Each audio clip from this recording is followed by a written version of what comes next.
Bon, mais le dinero, mi kwa kota gbede mi le gan. Le coup vient 2 ans amele.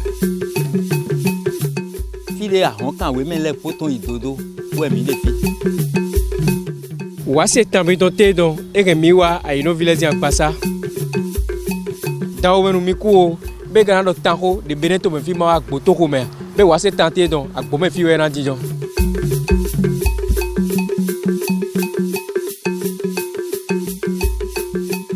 Agomando mono ihome be mina wa lada to me bona goma kan ko se na dada po de gbe jigla alada ko lu mi ka fo mi to se ta mi to ko nu.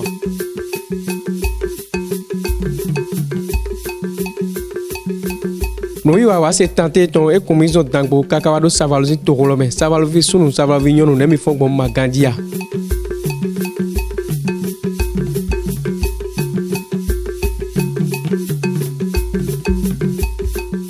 Boy quand torome agbangba ou nous y se tenter ton et plan mi wa dijo.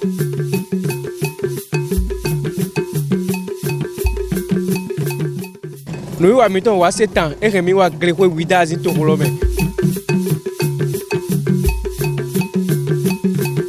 Akoti mi opono kwe yemado gbedito a Hollywood Royal TV Beneton.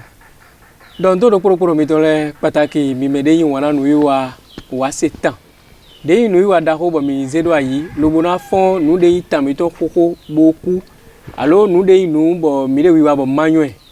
De mi na blog lo bona gogbena nu yiwa ene bo pataki me jonjo jale mi na moto yo fide mi tozo bo yo le de mi so. Nous nous avons des misères et nous avons Royal TV Beneton. Bon, mina nami moje nume dako ene wezo mitron kaka dangbozi kan lo me lobo abio savalu kamete. Mikana wa savalu lobo agon mai home. Lobo na deko na dada baggidia ekpepon. Mine savalu pataki de logo so khezi kan lo me.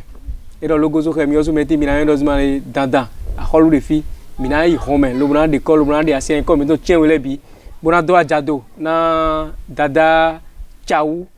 beso tofa mi ka kwe bio bo kamero ta mi do ma konwa be fi de mi ne fi ndi do kon to da ho do ko mi de bo peto de si jono na ya mi de asante don di e ma we de pepe e supporta on mi jale fon gbeja bio me do mi do fon le to mi de na jo beto de ko to di ko no alisa fi o bo mi na de ho de le to na mi na jo yutubo mi yosu meti yina to ire kiye mira o mi kwavo Oh ne mi de gbo mi ro ganji mi gandia mi wa ganji a mi yosu mi wa ganji fe mi ro bi na ba joro mi do asante ton gbe bona mo ton gbe no popo to mi po tande le mi na de mi do aleji da pa mo ko to e ja cho town mo kwavo o mi na jale bona kekle bona so kemi do yemo kan me ko zin ko bio mi ke mi na do mi de ki a gbeto de ki po mi de gan wele ni yo ena yo mi do chau Pierre. Merci ça to koton kaka bo retraite. Ngado retraite blo di on ko kwaton ko ko me de ne. Ami oyi gboje de blo ko kwaton ko ko me de ne. Eyo neno mina pon ko mi osu ton di ko ne bi mo do mi de. Ko yan ton di on ero atomo wo sin kan o e ba me 80 ans. 80 encore 3 ans pour faire les 80. Eyo. Mais miro mina do se ko mi de azante ton di. Buna kenudo tande o. Ron to fi de mi de fi. Meneno yodo ron to meneno to mi de ro fi ti on. Fi no ro amosun sarie. Amosun sa e futuwe. Mais va kanto do fi do ko futuwe eli. Bero choto ha yo. Tinton sa fi mi de ti. Benero amosun sa. Amosun sa. Zande de ko gbe mi to mi do mede wa do tolo ayi do fi mede wa do logo zo he ayi do fi ti vodun de do ayi beno choto lo he wi odi fi te we tron lo bo do fi lo bon mais wa kan logo zo he o ça va lo gosi ça va lo gosi do bagidi owe go ça va lo ton ewe e ka sin de le bo e so no bo gosi ton bo jo zinpo ça va ton joni noviton wa kan fi. Neno yiro mede do filo me do fio no bagidi 2 lo savalo o ka so nko chau atiti chau atiti o nunda hoimo chau atiti bo chau lo te do ri bo chau wo ro do jile a hoso mi eton ena huma de leto chi ona hu me de leto chi ona hu me de leto atiti fe chau de ona eyo no mina yinu ko de hole mena cambio mino lo yedo mile mai to me finu me kano se no logo soke était do de bobu do logo soke bon chau atiti wa kanfio zande jonole a khoso endo savalo e wa a khoso wego savaluto mais nous comptons bagdi a khoso soka dion de e o jose ko do e wa do fi mi ton le wena du yemi wene kai kukuto fi ton le ko gban mo fi aton edo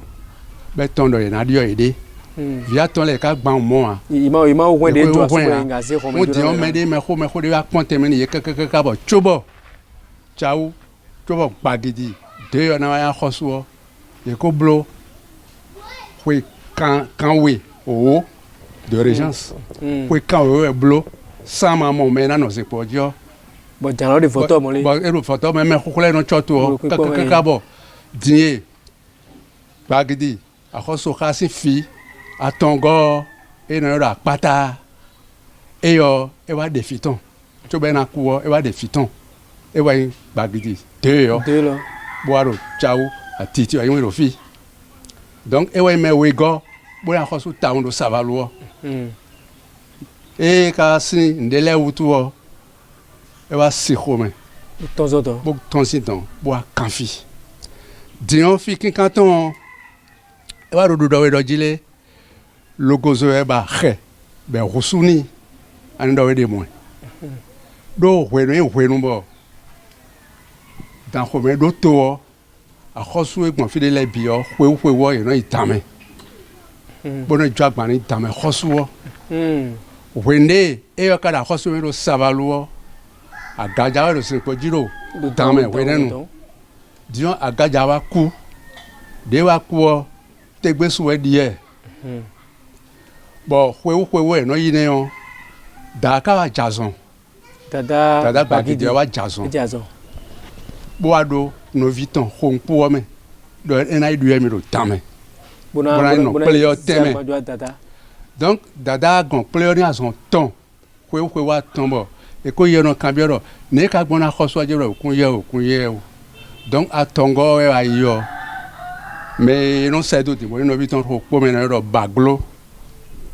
da me khoso tegbe so adésion le en agbo duye en agbo idie tamo me na tondo savalodo a khoso finewe nous no blo be blo before tamelo e baglo d'abord e doni baglo do jile e na gbo di o me la foton baglo e mi ku suku o be do le me ne kada son jewe ne tanta me kana do me na mo me ro me gban bodo santé wala meton ya be na do to ho e je me na ze donc e no wa fro damé khoso do me de leni bawlo a o sa di do militaire sojalé pele wa savalo de ran wa e gbobo san ku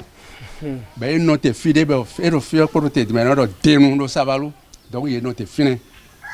ba glo ne kodo me plele ko te no fredo be no te denu de no te denu sa kulo e wa son lo ya khoso hwe be wa ye bodo no le mo eta me khoso do e na die yo ne do e de fon e la sojawe et un cas so donne teboa mais c'est point assis ton fiton les play bo donne yo bon dion me na cause fi finalement et son si ça va le ne ko do meton le po e karo na so we nu be no ya khosuna e bebi afokpa ya aweke ya si poton ya si po fi si po profite e bebi bo wa de wa e sonu e jesu kama e note bo dofine do fine ne mi no yodo yota fi no so akhosu de yone fi de dolo zo kama bo kan khwe bi oni me khoton le donc de ay hon e wa lo zo khay poto meton le ko e ka do ne na yodo lance e do san iro po bo de wa e no so san yon sodo e so sodo ni e ma note ya on fine ne e yi donc moi j'aime le kaka boy wai sur fide bon fille me no ti sofi quand même à peine 300 mètres d'ofi fille sanyo e wa noter de on fille wa bon dieu me rien mano filo bo ado jile to emi kan émiton en a roumé de l'éton fien so ciao in code yone bokado jile to ran do logozo he logozo c'est la tortue clos boka bio he be wa ze charuyani a classe mais ma kan do a classe ne donc e do jile e no vie miton mi no sedo be no konte me mi la boben e mi ezon e ma kono sedo a kuna do e mi o fie mi e do mi e ba logozo be sune mi one e no do charuya me no do wa les hommes to indo logozo ene zande mi do hudai bo dran do godode mi no dran do godode fite fi de dran do mi le filo o ho ro mo do we ndo vudule ho mla we woni rana ma cheriba do ho jo ho eyo burenu e dada ene fonzo asipo ji yeso ado devo dada wa do fidion a hosu mi to ejo mi do na isunpo adare sun we di edion we ro me o ro po go yin we neno iro dada chao tofa peso me souhaite on ko tene go me di mi de e ka jo mi do tino 27 février 2021 eyo ena tena mi kudo hobo kudo do onu timena me ne mi pon logozo kezi ayibalo di fidi akota ne biwe di fi bon wene dada wa fitro chao aditio kanto trolo e wa fi kudo meton le po e wa mo filetino salade tino fi wena ro gogba e wa mo àwọn no irufine de wele o e ro mi me fi je ite karo fia yero so e no mo ko choro ma fi o so ji ton e de ne no to bo fine ne no yero segiso so yero segiso donc e wa do ko khai kaka boy wa jete so to je lo wa goni e wa ko donc de wele do fi àwọn no le do fi akota de le agona e wa no de voler do fi mi me ka yan khosu bo wa pa àwọn to le po pe to lewe ako ito pe to e no yoro voilà che to le de suro fi teleku eyo mira ayino le sufi achanu le do fi ene ako e do fi le ne eyo bo mi osu meti de kodo di poto me de fi akogbete mi le yan pe to enu mi yan hovie enu mi hovie mi le oui je suis de la lignée royale bo me de lo hovie le de so hovie kere pe to kere di eyo nedo ye bio file bi fu yo pe to le kere nedo ye bio ko mi jongbe nido yero ma holu mi no do ko du to mi no do dai ni yo famille do ko down o ni sala mi ro fi dian yo sala ton e pe to de me fi mi de fi dian no yo honu kan a hosu si a honto donc pe to le kere fi e ka le dasa goudron na mo sala no yo luketo wen pe to le kere we ale isoton onamo kotobonle pe to le kere yo sule fi aton e pe to le de o ene dion e to ka ro kun hun yo mi aro gba pe me we pe hun e so do pe to le kere so do mo a ni o dion pe to yin lo ka iton ro sa o me do luketo we me fi jen kan wando honu kon je no wando ene nedo mina konkoloji di pe to le yero ple bono do kodu to e do yero do da e to bon mais dis là sur la problème de mo de bon de mi fi di da mais da mi don de trop do fi di on mais do da we di on bolo sin ko choni akoso mi to ejo mi do ko so me ya mi do bi ba mi ka ko ze kaka je fia amo mi do kenu kan da ko mais mi ko mi bi di ro kon kon bon mi do ko de chan e ro da ku no kon to e bi pele de e fi di e do mi fi di an e ro pe ro nu kun do nukuno tagbado ni we e asato me na ido ko le biri amo me ko so me na chose po ni da ka cho me na so akosu de vo me ko ze ya eyo mo ku je do era ti ami na do gbe na me ko de le do ko lo ma indo po no be mi aro mi ku dai me ra hole ne mi de go eyo o ni do yina zeta mi do mi de kia awo posi gbero nugbo eyo ne ipo mi di ko ne bi ere ta mi mo mi o do ko ne bi ko kan we aton o mera ko mi no ko mo fe jo mi kan po pere o do mi ne o Mase we makabi. Mase we. Eyo o na ka hobio mi pere. Nendo yena gota de vodo. Tito tele mo we no blo de mi gonfi we tubu no blo do akolu be no asipoji. Alo yero fopo mo no zeme de. So da. Me biro vo me me ho no so ru mi go. Me me ho. Me ho. Me di ma so se me de se na ho poro ni. Me me ho no ko mi go. Ena zekpo mo. We ya akolu de mi no do lo. Famille. Akolu de fo. Famille. Ha me me ho we yino ze. De me no be yino kan fa lo. Yino ko me ho po mo no ze. Me me ho no so do. We no ze da. Ne ka ti bon. Me kholo asotele we do na yiwa ne ro ta asote enga yiwa di kholo na ro khogwe si kho nde ma so gbe na mlo na gbe no lewe no blo gbe mo emi se emi ka mo ri le no do mo de no blo gbo na eyo na do gbe na mera ko jede ro mo we me don mera o mi ku kale kudo ne no yo mi do mi jale eno yo mi no aropo si Fagbeji Gabriel gredan we no on le retraite me dit ko il kwaton no kwaton male no imia mo zongo eyo ne do mi pon akomi do me sincèrement de mi me alo me bien no se fodu no e duro me de we no se mi do vodu se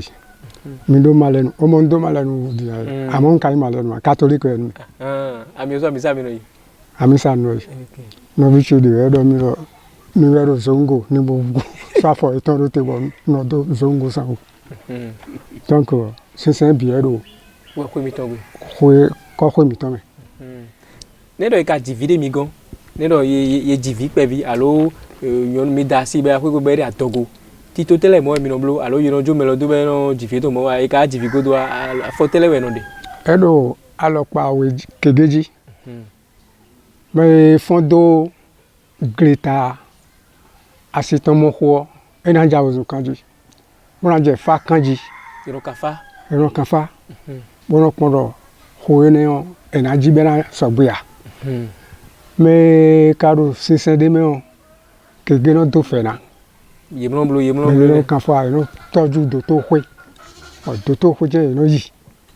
bono ipon dogo asan edo eno yi sonton ya eno yi kaka bono adivie ton le e blo me de fa kanjo e ma do na yi to hwe bono eno yi eno kan fa cho bono le do to hwe no do to ko gba to din ama do to hwe bono le wa pe we o fi no na do je re wo vie mi ton fi to na do wo vie mi ton ma o ma ndiki ne wa divi lo de mi gon ne mi no be fi ton ne mi no be fi ton ko ti to tele mi no blo mi de mi do tuto de bono de fi ton na tawa e ko blo di aye but de blo dai lo mi bo do mi bo tezo mi ma so bi blo di eyin yonu o jivio ko no blo asanten we o ero so kurisu ina go bono blo ma odo fifa ni no jitan dion emi da mi sa ko me so amo eno ya mi sa bono so kure Jesus mo so kure Maria dinjo di mo do ze kure sumba eno ze kure Jesus eno so kure Jesus mi so kure sumba fo wi mo tere ye de blo dai lo fo wi mo tere te me podo e yo ko dagbe tewe koko don lo e ke wana mele dagbe tewe yo di to lo e ka ke wa ye na jodi lo do bran blo yo di to mi do ko pere mi do pa ni ko koko eflin we me ko mi ton e kono blo di ayo dion eflin nuwe yo vole no blo nuwe yo vole no blo egbon vonu mi de ton ana so ku blo yo vonu bona do danda khanun sin jemina blo wa mamon ku je flo me ngai ndo nuwe yo vole no blo nu a khode o bro e jemina blo asa so ku blo khanu ton de ke ko do ndo ne asa so ku blo khon ton a blo khon ton akole jodo sisen ma de yodo me ka sisen me la jina so wiya mi sa ko bono kure Jesus bono kure Maria bono kure yesin sele de ayi de ji mi de gbete ka yin wo yin amlo de me yin blo o yovo ton lo bojo mi ton do ya lo bi blo mi ton bojo yovo ton do e ji mi de lo fi di ma cho wa mi no blo wo le bi mi no blo mi no sen vodu amora bo so sa mi de di ya mi no ya mi sa kwe amisa e ro to ma fi di on e aton mo à mon christianisme céleste, à mon assemblée de Dieu, à mon méthodiste. Mais ça est le fil de et ça oui. Mais tu viens car au ma aussi encore oui. Tu gacho. Ben me fa. Ben toi si comme un rondo nous autant goa. Moi mi do do yo ne. Yo se ma o kere ne bi na fo e. Me ganje ma o we na glo ko ne bi ai. Amisa no ichubo no leje yan aji ai. Ne ro tu ame si e uma. Eyo. Bravo mi kukale. O mi de no kon ire ko cambio mi to le me. Do eno a job gbeto supo yin akomito. Buka trophy me le de kuton me le de togodo. No tu e mi ro ke cambio ro vlavo ne ro ejivi. Ne le afotele we ka dede. Be ino zimale ye gbe ko de ku egbezin blo. Dagbe tewe ka rewa ne do ye zingbon. De me ko lo blo dai koko tagbete na rewa village wa gbe do me na wo do zan de no vi de ye jidai you no ko do de me ko lo blo be no ze ko sun te di ma so bi blo be no be amisa we no re bo no ze fia maria ko jesus po fide ka blo monale wa lo do plo je na do poto me de blo ko do na le po bon bon mi de mi ro pe vi o no mi to le jifi nu gbo o no ko me ni sun ten o na san ten we be no chosun Posso Lyon et on s'en fait le sort roulé à Clounon. De any bon fille, je ne me crée abonné, any nous. Disons, à Missa Kamabar au Togbawe. À Missa au Togbawe. Bon, et Rondo, nous, quand nous mettons, mais comme on l'a bloqué d'ailleurs, et qu'on soit tchao, et bien, sont bon. Mais les méros catholiques, par exemple, il y a des filles étant, et non, ça, il y a un grand, dans Missa. On sort pour les maos. Voilà, j'ai les maos, on est confiés là. Donc, mais le moment où il doit dire, nous, nous, coco, même temps, les blancs, mais le que je dois. Voilà, je volais ce noir, oui, dois. Parce que moi, je vois ce noir, nous, modernes, des mecs, même temps, fit de Naro, pour que l'on ait un pour pour ne pour. Et maillon. Et voilà, nous mettons coco, mais nous, tu dois. Et quand il y a mi ton blo me revudo. Mais la pont de yon. Pour rien, il ne connaît des gens, mais la zérin, mais des mecs à yon, mais la jodo. Mais les dimero mi pro no mi do akpane we. Avec la première. Mais ton mi a jodo boblo yo voto en. Et on a qu'on a jodo, mais la jodo a donc il faut rester dans le juste milieu. Et ouais, pendant nous, il m'a promis ton tombe yon. Bon, moi donne le yon, à rien à sobran ou à nategbe. Yo vol ton des soirs, des moi yo volait ton biquet yon, mais des caillons des soirs. Bari to ai lo yon mario na so to gbeto we go ne film le don le jifi ne no blo yo no beto amisa ho me alo ko no blo ya fitele jifi o amisa ho me no na tira mi kudo ho be na cambio mi do boya flavo mi le kuto ndo mi du ko so to film don re ton be no mi juru na dawe afotele we no de bono dasi de mi gofi alo yo mo po won ye na do ko na ko da do bo ko re bifo ho do ni fi di wa do mai wa do mo do di ai mais sono blo fi toro do khodia ne wa job dai we chuba na dasi yo we po fi opo na do khokhwe bona mo do fi lo yin wan emi bona je konto ji badale bura no pon le ro gbe ni to ton bon we le ro gbe ni no ton bon we e ka ro de gole kondian ni no pon ele a fi lo e do jujoba e rien na rekhwe nous mettons mi amoro pevi mi toma ene donc eno ya vani yo nu vio bon fito finalement moro a sunu ero fi mi ton kon wa we odi donc yo ano me kaka lo mettons les sunu aussi melena wa mo yo nu aussi topo nopo buna do bio fi ton yo fi mi ton chulomi bon baba yen popo mi na no po eno zan lo gba e yin lo jile fine we sunu yiyo mele moro yon vi aussi même ro mais yo peto die mario ye na yi agban cho ba kana yo na kan bi yo fi ro jile ma yi aji fi yon vi yo fi etone ma yi a me ma du yon so meji e fi yo igbe na yi be na de kon ka cho bo agban lo e na wa na lo nous comptons fito jolomi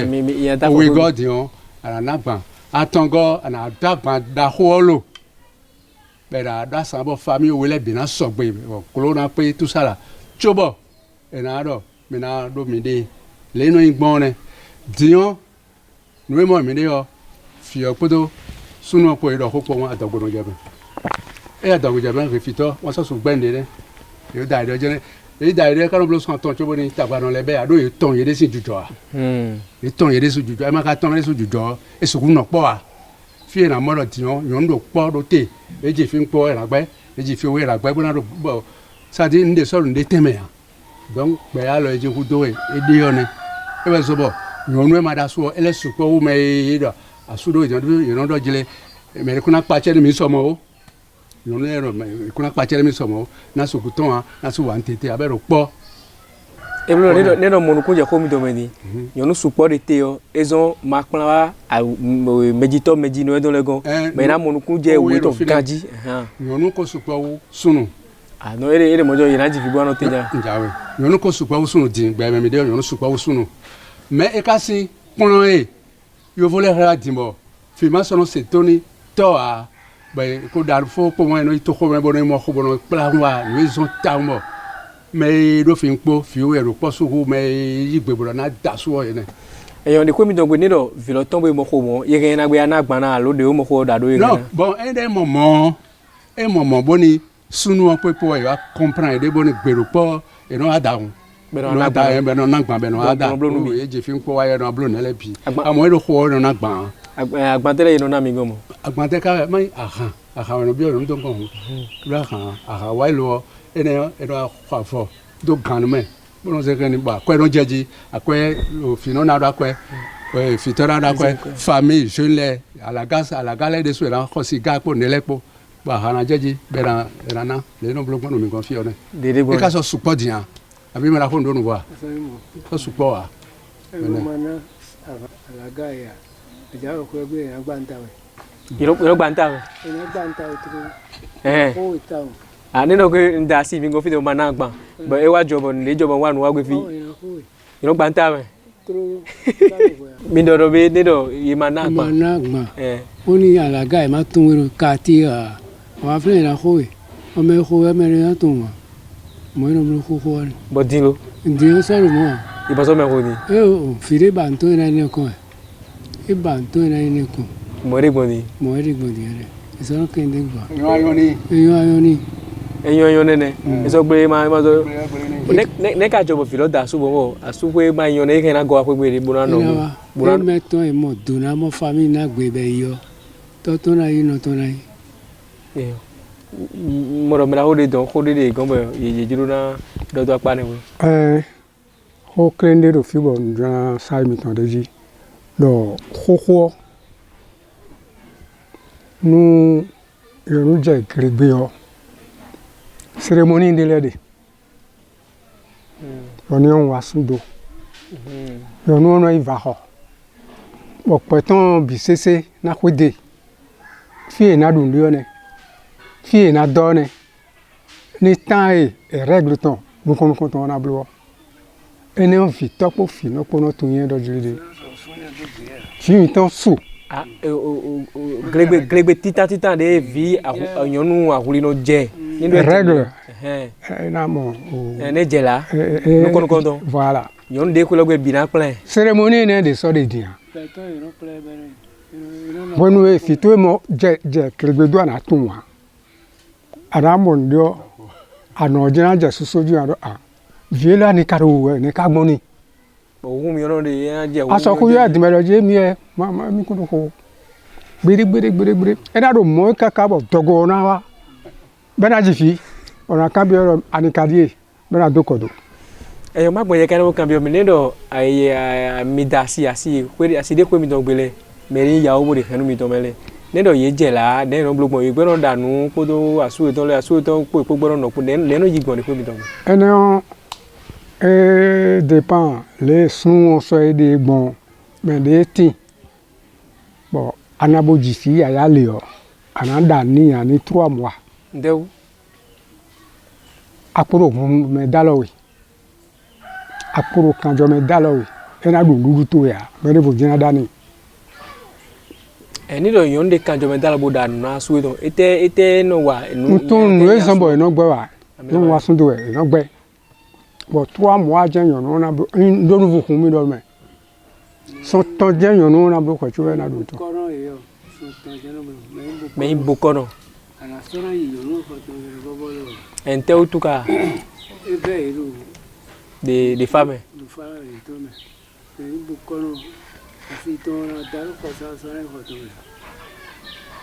egbe kpumɔ ne fi di mi emi agbe mɔ. Esa do mo dia ndɔnu yɛ dɔ. de temps mɛ nka se bɛ dɔ o hɛnu mi dɔn lɔ bokɔnɔ yi mi yɛ sukpakpa bokɔnɔ yi mi.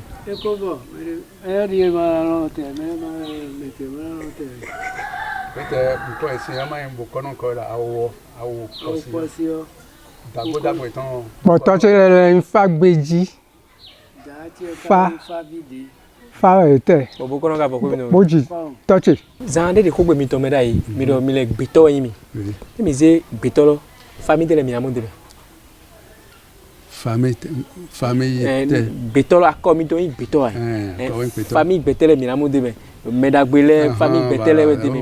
Famille le kpɔn. E do kpɔ. Mi lɛ awo de mi na mi. Tsawulɛ sukpɔ wo ye bi. Tsawulɛ sukpɔ wo ye bi. Tsawulɛ wa yɔ anamɔ awo kpɔsi lɛ. Awo kpɔsi lɛ. Wɔna mɔ mɛdagbe. Mɛdagbe lɛ. O mɛdagbe ma. Mazi akɔɛwo alo. Mazi akɔɛwo. Sɔ mɛdagbe do tsa awo kpɔsi mɛ. Wɔna mɔ gamɛdzɔ lɛ. Gamɛdzɔ. Wɔna mɔ suntsegbe lɛ. Wɔna mɔ alɔyɔn famille alɔyɔn minnu se alɔyɔn lɛ ya ye. Yede su ye wea. Bon ene lɛ wa ye gudo diɔn. Mina mɔ damasɔ lɛ. Voilà. Damasɔ lɛ yemɛ humbo yemɛ ye do futu wɔ ye di damasɔ lɛ bɛ do futu lɛ bi do fi. Donc famille de ye mɔ kɔni esu do petɔ lɛ mɛ. Anga lɛ mɔ wesu. Famille wesu lɛ. Wɔna mɔ lɔyɔn. Famille la ko da ko do petɔ lɛ mɛ. Eyo ena tɛra do kporo mi tɔ lɛ nto gbeya do kporo mi tɔ lɛ bo dɔn to mi tra la bo dɔn to pataki fɛnu mɛdagbe tɔ mɛdagbe ma zi akɔ pataki anɔ ye mati dɔ mɛdagbe nto gbena mi bo bɔ kan kotse bi yɔ de mi gɔn tɔ be dandan ndi dɔ ayi sisi mi tɔ mɔnɔ mɛdagbe fɛnu mɛdagbe tɔ e de mi mɛ n'a yi mɛdagbe kotse gɔn lobona kan ko bi yɔ lobona bona e tɛ ko de pepe mi na gbɛ dɔ mi na se mɛdagbe mi ku ka lɛ mɛdagbe si fɛnu mɛ mi tɔ alo mɔdɔ fɛnu lɔ fɛnu jɔ fɛnu wɛ do fɛnu yi kɔlɔ sɔgbɔ o de klɛ dɔ akpatsumo si fɛnu wɛ tɛ dɔ ka de bo dɔ mɛdagbe yɔ. Mɛdagbe ma sa kɔ wɔ o de o dɔn mɔ le da yi ti mɛ o ye dɔ tsa wɔ mɔ wɛ na mɛdagbe ma sa kɔ wɔ da yɔ mina dagbo mi tɔn agba wɛ nɔ yi. Agbawo. Donc o mɛdagbe yɔ kɔntɔntɔn yɛ kɔ asi dagbe bɛ yɛ no golo e yɛ no golo bɔn e b'a mɔ no kɔntɔntɔn mɛdagbe yɔ. Fiye mina wida tɔn de gbe diɲɛ ne ma bɛɛ de e mina da yɔn nɔ ni bɔn e ko wɛ sɔnu ganji n bɛ b'a ka dɔrɔ bokɔnɔ vi yɛ mi tso nya ye fa vi yɛ e de yɛrɛ fanu de wòle ne wòle se ne fanu wɛ sɔnu wo kpla kɔntɔntɔn ko asigbe bɛ yi dze tɔn bokɔnɔ vi yɛ kan yɛ mi nɔ se e dze hã dzidzi. Bo dze da ero ta dzikpo mɛ tɔn mladzi bono tɛ kɔɛ ni bono blo le bo ka bɔ da ka dɔ ne ka di kpɔ mi ka de ne ka gbɔn kana de ko da mi ka ƒe biɔ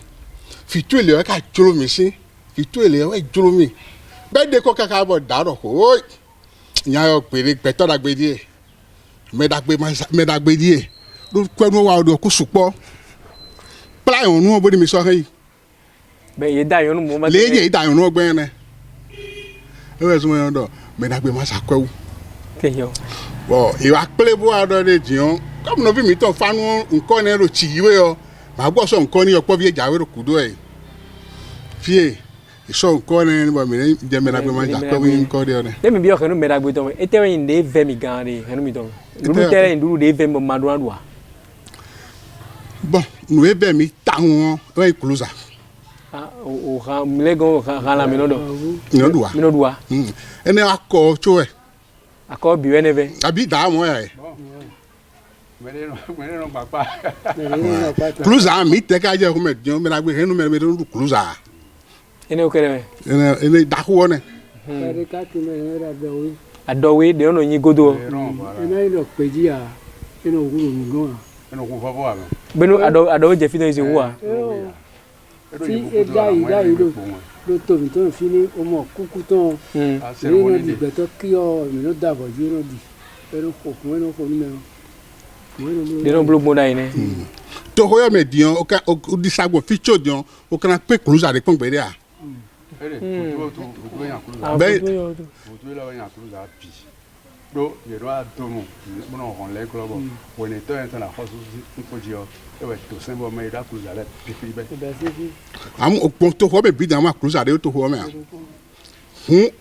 e de mi anu kun do o kun so do po to me be da money nu kun to ho me a. Ne e po mo ka je ho me mo. Ne ka jobo video de to ko me ma yo bodu e ma yo bodu e de na wa vla bo wa. Manye kumene manye ene ma wa yana nu e so bo ho mi ton nu mi ton yo de so ka yon ne. Fene di boni fiero ton bo fide bo se do ah hun da che ho da cruza mario. Ena yan lo na be ke na wa da gbe ni. Yo nu e ro sun yin. O jo ma bo mi o be maybe mi o be ami sa mi ke mi na du mi no po mo gba do ma o gbo. Gbo da. Ni ami sa no yi. Me nta sun lu pon lo nu e ko do de mi o kun yo eyan a todo sun e khenu ton yin po mojo fodo e ro ipe sun mojo bodo Eyo. o yo gbe sun iwe o àwọn òfúfú o yo gbegbe sun a ro ye ko kawe kan po keze po e so do san de a Eyo. mo kere o ma yin gbe sun o le to do gbogo bo wa yo zero Eno na ndia. e na de a Be awele bi ono po no ma o yin gbe sun ara mo gbele Eyo, era tira mi. Mina wa ano ile gombo de no mla dada mitodo ina mla pere bo mina ko. Bo chobo de ka no mla ko lo zudo mina da mu pere dia pa ne le kwe. Ano ile mi kukale. Mi kuja do isisi. Era tira mi. Do ne do e bi o to mi to me na le no mo ai. Ndo gbe na le bi. Ne ko me da gbe ai. Era tira mi ka so no ko lo me fi bo afon bo sana kudo. Amen. Dada le na se gbe mi to mi zo mi na se dada le zin gbe. Moe. Ne wa jobo e ka bi o ko mi to me ne ko no mla dada do. Do akhosu do pona to me ka yan da ne mla no mla chobo no de tonzi. Ne no mla dada mi to do. Iwa home yo. Le no mla dada do. Chawa diti wa mi no mla donu ko. Mi mla ma ko. Chawa diti. Akhosu to hoto mo no gbezun. Na faji e bariba. Akhosu decide no. Janta uli na loto. Ewli janta o to mo poje hun. Akhosu ganpo no.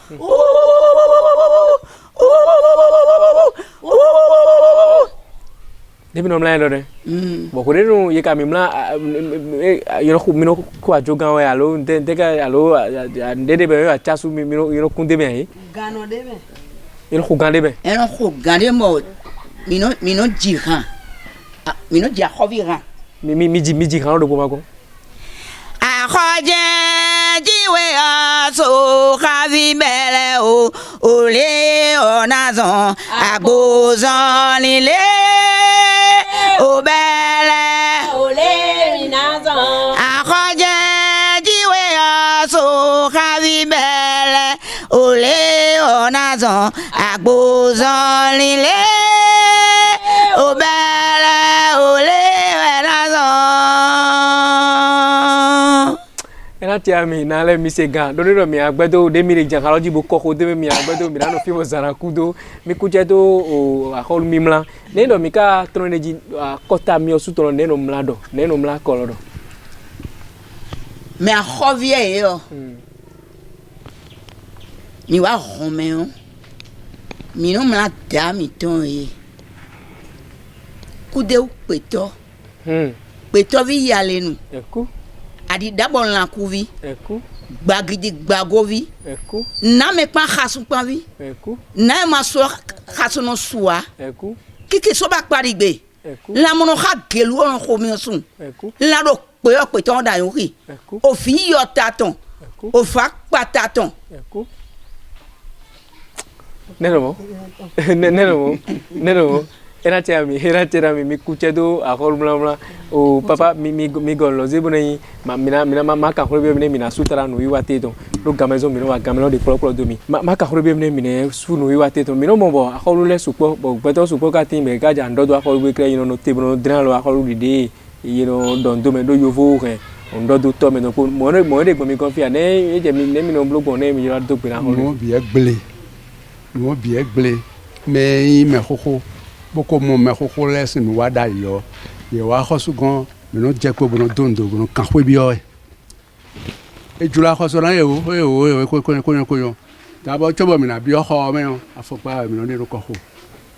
bona yi bona de dan kan we bi o bona fe bona dondo bena ipe nu e ka le pon e do no ko yo chobo na wa ju jan amo yo vo gbanu bi yo vo wa to me nu bi egble tọpin bilẹ wa la kite la tan fọ pa na dada me fọ gbe ka ko le do itan iwe gbọ́dọ̀ blo mo yo vo e wa din be ro blo na dada ma so gudo nde ne dada so gudo nde e no gbọ́dọ̀ yiro mo e no yiro mo po won no bi egbele me sisi so de ya dai koko ni o to yin tan lo se po jiro koko sansan ten ba ni mere akwe ngbe o e no kan fo bi o e lo koko dada kan fo bi o e da lo ko to ro dagbe chobodi fidion a khoso sukuro ko fele dimlo honton to bo e ti jeune e ti pombo ai ma tele dogbe donc ka bon content dai ko ndole amo dada ro honton an je ko no ya ko era mla fo do le kwe bona tan fo pato cho ise kon to dogbe o kan kwe bi o le no blogmo ne ye mo no ne bi amo so de dia no bi vo tata de ka do yi be yeze nje jame e so si fo wa so re aso te ne no dunu wo ne de dan dunu ko de no débrouiller wo ben me dit on au point de mettre là la coup dans ne chanson de ya wende ye toche da ko suji wo no pevi 12 ans 14 ans mais eno do a ko su gle eno do asan bon les gleni wo dene ma voti ere bon tata o ma ba o bo khire ya akudo ere bon tata ma do ja sin boji ne so de ya ne nu ganji we na da gbe gba e o nu ganje de mi supo so mi ke mi na do akole do popo mi na no jokwe bora no bora ka jokwe mi na je tata wa o dada ma di bo ile wa konte o we na le da kan si khome tata na de kan to tata la kan to wa la kan to ala de ala ka fi la cambio te da le caro joven et quand nous aussi te la fin un tombo ywe c'est comme ça et ouais son bon a khosu khode su dion mais mon je no me kegero kwikwe don de chane me ya e we o je na so yoro ka fa no so de chane me amo aka pondo a ni o khani che no block ka bo e wa je mi ji o ino gbono ipe yoro ka fa we mais a we zo kana ja fo no na ro yiwo do wa we oni do khome nya kibo mere ko kan kwa na no do na mondua abi asito le nya na c'est comme ça yoro ka fa e bono so oui e a khosu fa mi no kan e no so pon wa e bono ka fa be je tu ba ko no be ni ma de ko an judo an gbe e je ko do ne si ndo ji a pon bo no fa mi ton yin nto e we o asuku gbe a me kan yin ri kwe tu wa do a khosu di ton do na yin ri o ma fa so we o na pon kan so wa ri ajiwe on a invité on a ma do no kuma de sin wo no ka fa so mi le fa so ni bon amo no ko do kwe e de ko mi do ma do baro fi de bo baro fi kwa bile me na so me ba san ton gbe na ro bon fa so yo o so ro pigbe ma so ro pigbe o so ro pigbe a fa de so we bo kan be so yo obligé yo on a nenu e juro pa ma juro pa na nenu okunu na nenu o ya fi na nenu mo we e ibadona kaka fi jujone ende mako kan fa me de no akhosu de no so mo beto ya da pe ponto Royal TV bene dole ndo do poro mi dole pataki renu chawu ton renu gbagidi ton renu o medagbe ton de ri ajako to yo me ko zo o logozo khe fio bukai akodagbe dada chawu alo dada gbagidi ton le bi pepata me bi logo do so sedo bodo mi do de tan lo de yi gbon de kwe mi ton gbe de logozo khe wene mi de sise kule do poro mi do mi de sise ne be ko chobo mi na klitara nu wiwa te don mi na le jo na le do bo na so go mi mla lo go mla do po Flavo ade gbeji bo sunu we ayin bozon logozo ke bo ka so chawuzi ke nlo me bo asiwe je agode do we alo aje agode do asiwe do na mla we mi mla lo me we avodun le tawe na hwe bo FIFA no bi o ke nlo me alo Flavo vi we aji bo vito we ko me gbe alo pade ni ade akọ to mla ndi lo filozu nu me sende ko lo gbe yele yin o ke viloji bo won do no fa bo ete ason je osu eno mio ahimede manwe gboma gona le jodo bu na ezo go aji do pogo boya Flavo azo ogbon yo kan me azo ogbon kan yo me be na bi ota gro me obo na no me bo ananu mla ena yin dagbe to na le mi go akan lo jibu mi go mi mla jibu le go mla do po mapo e kala khovio mla we yo a khoso khaido mla we yo ena asuto ena fawe achami khwegberon fa ache bo fie de so taglome ton blo alo pade bona be on se gan on se gan ena beran bona jeran jiji emi ka kwe bia boja emi ka kwe bia boja akobile ka kwe bia boja emi ka kwe bia boja emi ka kwe bia o gbagidi gbagobile ka kwe bia o fo emi fo mamonda o ude ami ae gba forun fo mo mamonta beaucoup de peto adi dabo la kuvi gbagidi gbagovi na me pa khasu pavi na ma soa kidi gono soa o fi otaton o fa pataton la mono kha gelu no khomiosun la ro pe ton da yon ki kocho da ki ma da ni glesi o pe de go azan fi ma ikwe ti kwa glin ma ya glin khome te king pomono son chucho adi ya lenu boku abo pe to ela tena mi do moro bi mlane kholo zi ko adan ko we moro nunde a kholo dosin le we yiro pombo no pam la mlane le kurenu we ano